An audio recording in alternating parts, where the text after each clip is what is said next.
তো এই ভিডিওতে আমরা আলোচনা করব যে ডায়োড ইউজ করে কিভাবে আমরা অ্যান্ড গেট বানাতে পারি। তো এর জাস্ট আগের ভিডিওটা যারা দেখোনি প্লিজ গিয়ে তোমরা দেখে নাও।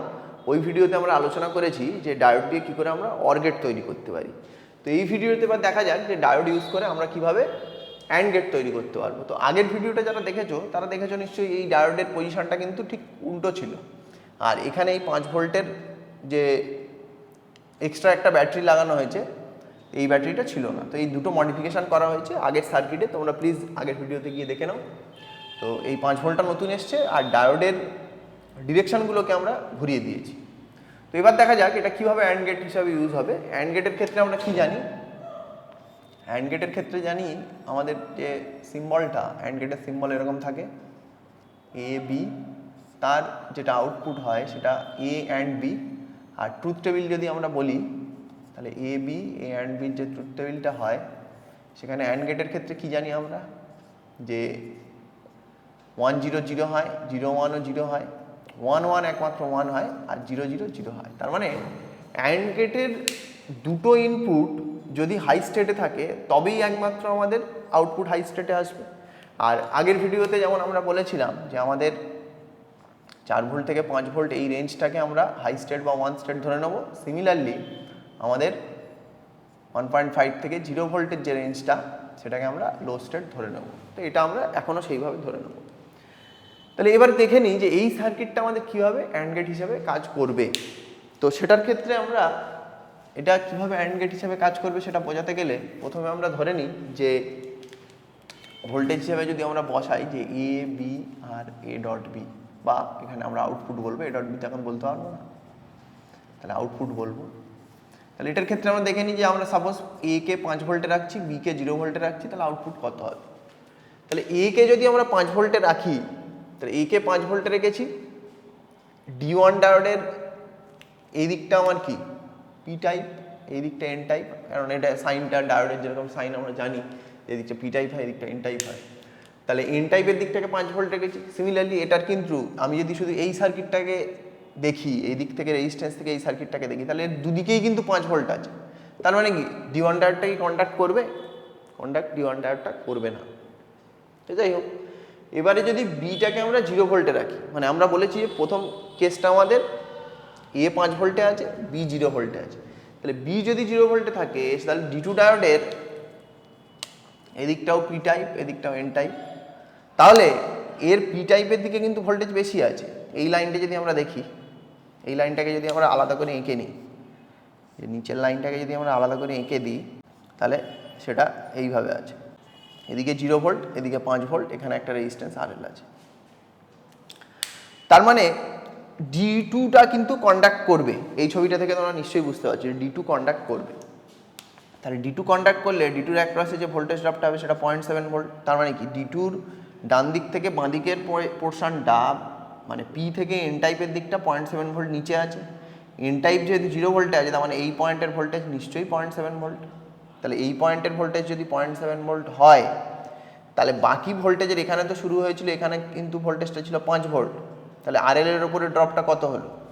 বা এই যে পয়েন্টটা আমাদের, আচ্ছা সার্কিটটাকে যদি আমরা একটু মডিফাই করে আঁকতাম, যে আমাদের RLটা এখানে আছে আর 5 ভোল্টের সাপ্লাইটা এখানে আছে, তাহলে আমাদের যেহেতু এই পোর্শনটা 0.7 ভোল্ট, তাহলে ভি আউটপুটটা আমাদের কি হয়ে যাচ্ছে?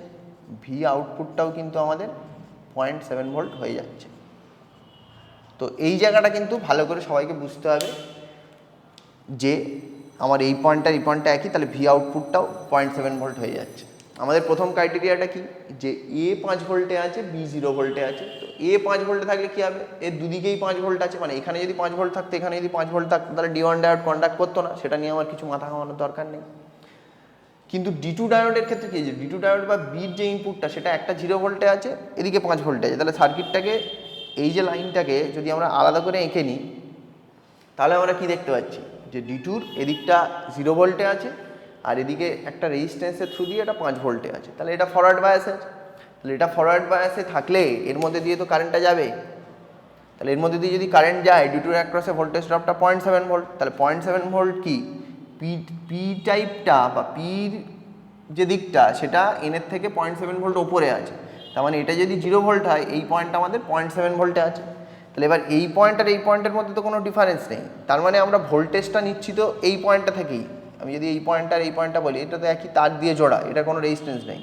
তাহলে এর যদি ভোল্টেজটা 0.7 ভোল্ট হয়, তাহলে এই পয়েন্টের রেসপেক্ট গ্রাউন্ডের রেসপেক্টে এই পয়েন্টটাও কিন্তু 0.7 ভোল্টে আছে। তার মানে এখানে যদি আমরা এ কে 5 ভোল্ট আর বি কে 0 ভোল্টে রাখি, তাহলে এই ব্যাপারটার জন্য এখানে কিন্তু ভি আউটপুট 0.7 ভোল্ট হবে।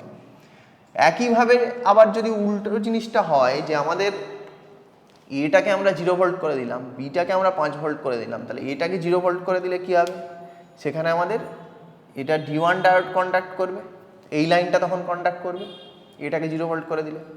তাহলে এই লাইনটা যদি কন্ডাক্ট করে তখন আবার একই জিনিস হবে, এই পয়েন্টটা 0.7 ভোল্ট হয়ে যাবে, তাহলে ভি আউটপুটটা আমাদের 0.7 হবে। তাহলে একইভাবে কিন্তু আমাদের এটাও 0.7 ভোল্ট হয়ে যাচ্ছে। তাহলে এবারে আমরা দেখে নিই যে দুটোই যদি 5 ভোল্টে থাকতো, এ বি দুটোই যদি 5 ভোল্টে থাকতো, তাহলে দুটোই 5 ভোল্টে থাকলে কি হবে, দুটো 5 ভোল্টে থাকলে কোনোটাই কন্ডাক্ট করবে না। এখানে যদি এটাও 5 ভোল্ট থাকে, মানে এই দিকটা যদি 5 ভোল্ট হয়, এটা যদি 5 ভোল্ট হয়, তাহলে D1 হোক বা D2 হোক, যেটাই হোক, D1 বা D2 যেটাই হোক, তাহলে সার্কিটটা দেখতে এরকম হবে। তাহলে সেটার ক্ষেত্রে যদি আমার এন টাইপ আর পি টাইপের দুদিকেই 5 ভোল্ট থাকে, তাহলে এটার মধ্যে দিয়ে কোনো কারেন্ট যাবে না। তাহলে এটার মধ্যে দিয়ে যদি কোনো কারেন্ট না যায়, এটার মধ্যে দিয়ে কারেন্ট যদি 0 হয়, এটা কন্ডাক্ট না করলে কারেন্ট 0, তাহলে ভি আউটপুটটা আমাদের যেটা হবে, আগে যেটা হচ্ছিল 5 মাইনাস IL RL যদি আমরা লিখতাম, তাহলে যেহেতু আমাদের ILটা 0, তাহলে ভি ব্যাপারটা 5 ভোল্ট হবে। আগে আমাদের এটা কি হচ্ছিল, আগে আমাদের এখানে 0.7 ভোল্ট হচ্ছিল, আমি ভি আউটপুট নিচ্ছিলাম, কিন্তু বাকি ভোল্টেজটা কার ওপর ড্রপ হয়ে যাচ্ছিল, বাকি ভোল্টেজটা RL এর ওপর ড্রপ হয়ে যাচ্ছিল, কেননা তখন একটা নন জিরো আই ছিল, সেই জন্য 5 মাইনাস ওই IL RL তার একটা নন জিরো ভ্যালু ছিল, সেটা বাদ দিয়ে ওটা 0.7 ভোল্ট আসছিল। কিন্তু এটার ক্ষেত্রে কি হচ্ছে, এটার ক্ষেত্রে আমরা কি বলেছি, এ বি দুটোই 5 ভোল্টে আছে, তাহলে দুটোই যদি 5 ভোল্টে থাকে, তাহলে এই ডায়োডের দুদিকে 5 ভোল্ট থাকলে এটা কন্ডাক্ট করবে না।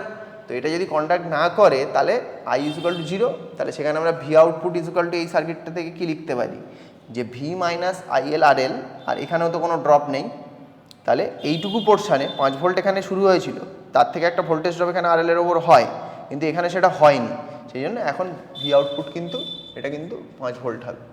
আর সিমিলারলি যদি দুটোই 0 ভোল্টে থাকে, তাহলে কি হবে, দুটোই 0 ভোল্টে থাকলে, দুটো দিকেই যদি 0 ভোল্টে থাকে, মানে দুটোই যদি এরকম গ্রাউন্ডেড থাকে, তখন আবার কি হবে, তখন এর মধ্যে দিয়ে কারেন্টটা নন জিরো হয়ে যাবে, কারেন্টটা নন জিরো হয়ে যাবে এবং এখানে 0.7 ভোল্টের ড্রপ হবে, তখন আবার যেটা আমাদের আগে যেটা হয়েছিল, সেখানে ভি আউটপুটটা কিন্তু 0.7 ভোল্ট হবে। তার মানে আমরা কি দেখতে পেলাম, আমরা দেখতে পাচ্ছি যে ওই যে রেঞ্জের ব্যাপারটা দিয়ে যদি এই ট্রুথ টেবিলটাকে আমরা আবার লিখি, তাহলে আমরা কিন্তু ভি আউটপুটে দেখতে পাচ্ছি যে যদি এ বা বির মধ্যে যে কোনো একটা যদি হাই স্টেটে থাকে, তাহলে কিন্তু আমাদের আউটপুটটা কিন্তু হাই স্টেট হচ্ছে না, লো স্টেট হচ্ছে। সিমিলারলি যদি এখানেও এরকম হচ্ছে, একমাত্র দুটোই যদি হাই স্টেটে থাকে, তখন আউটপুটটা হাই স্টেট হচ্ছে, দুটো 0 স্টেটে থাকলেও এটা 0 বা লো স্টেট হচ্ছে। তো এটার ক্ষেত্রে আগে যেটা, এর আগের যে ভিডিওটাতে আমরা অর গেটটা ডায়োড দিয়ে বানালাম, তার সঙ্গে বেসিক ডিফারেন্সটা হচ্ছে যে এখানে একটা ইনপুট ভোল্টেজ দিতে হয়েছে, ডায়োড দুটোকে ঘুরিয়ে দিতে হয়েছে। এবং অর গেটের ক্ষেত্রে কী হচ্ছিল, অর গেটের ক্ষেত্রে যে ভোল্টেজ আউটপুটটা তৈরি হচ্ছিল যখন কারেন্ট যাচ্ছিল তৈরি হচ্ছিল, তখন এই 5 ভোল্টটা ছিল না, এর উপরে ড্রপটা নন জিরো আসছিল, তখন আমাদের আউটপুট আসছিল। কিন্তু ওটার সঙ্গে এই অ্যান্ড গেটের যে স্ট্রাকচারটা, এর যে মেকানিজমটা, তার বেসিক ডিফারেন্স হচ্ছে যে যখন কারেন্ট যাবে আউটপুট 0, মানে 0 মানে অর গেটের ডায়োড দিয়ে কনস্ট্রাকশনের সঙ্গে এটা বেসিক ডিফারেন্স হচ্ছে, ওটার ক্ষেত্রে যখন কারেন্ট যাচ্ছিল তখন আমরা হাই স্টেট পাচ্ছিলাম, ভি আউটপুটের একটা বড় ভ্যালু পাচ্ছিলাম, হাই ভ্যালু পাচ্ছিলাম। কিন্তু এটার ক্ষেত্রে যখন কারেন্ট যাবে তখন ভি আউটপুটে আমরা লো ভ্যালু পাবো, আর কারেন্ট যখন যাবে না তখন আমরা ভি আউটপুটে হাই ভ্যালু পাবো। তো কারেন্ট এটার ক্ষেত্রে ফ্লো করছে না একমাত্র কোন কন্ডিশনে, যখন দুটোই 5 ভোল্টে রয়েছে, দুটোর কোনোটাই বায়াস্ট হচ্ছে না, তখন কারেন্ট এখান দিয়ে যেতেই পারছে না, সেই জন্য আমাদের এখানে ভি আউটপুটটা আমরা হাই পাচ্ছি।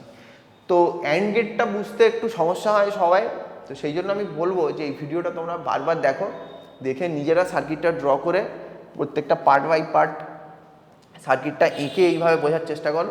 একবার জিনিসটা যদি বুঝে যাও তাহলে আর কোনো সমস্যা হবে না। তো বিভিন্ন কম্পিটিটিভ এক্সামে এই সার্কিটগুলোকে মডিফাই করে নানা রকম প্রবলেম দেওয়া হতে পারে বা কনসেপচুয়ালি এই জিনিসটা ভালো করে বোঝা দরকার, বিশেষ করে অ্যান্ড গেট ইউজিং ডায়োড, এটার ক্ষেত্রে একটু প্রসেসটা উল্টো। তো আশা করি এই ভিডিওতে তোমরা জিনিসটা কিছুটা বুঝতে পারলে। আর যদি কোনো সমস্যা থাকে তাহলে কমেন্ট সেকশানে অবশ্যই লিখে জানাও। নেক্সট কোনো ভিডিওতে আমরা আবার ফিরে আসছি।